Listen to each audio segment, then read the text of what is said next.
right, for instructional coaches and teachers alike, these are some of my favorite books, like must reads.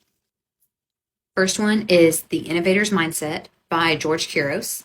This one is all about just innovation and what it means to truly be innovative in classrooms. It has a lot to do with culture, a lot to do with change. One quote that I take away from early on in this book is the difference between being a classroom teacher and a school teacher. A classroom teacher is only concerned about their own classroom, their own students, making things as great as they can be within the classroom. A school teacher is someone who has that mentality.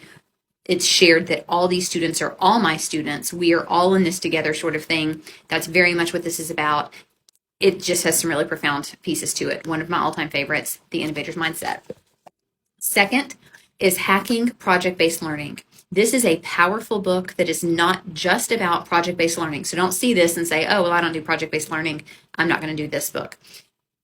It's packed full of all sorts of things about feedback, about just how we teach students, how we are as learners. So highly recommend this one.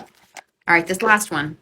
It's a little dry, okay, very scientific, but this is Teaching with the Brain in Mind by Eric Jensen. This one is, like I said, very scientific, very dense, but it really gets at some ideas behind brain science and what makes a meaningful lesson, what makes things interesting.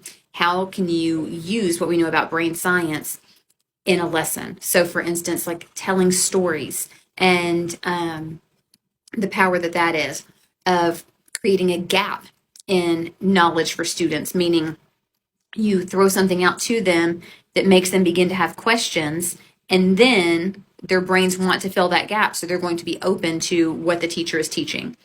It's just really, like, again, very dense. This one, it's not very thick, but it took me a long time to get through this one. This was one that I just, a couple years ago, just like would read a little bit and come back to time and time again. So just some excellent reads that I recommend so that you are using research-based practices and also some motivation. So here are my 3 for that.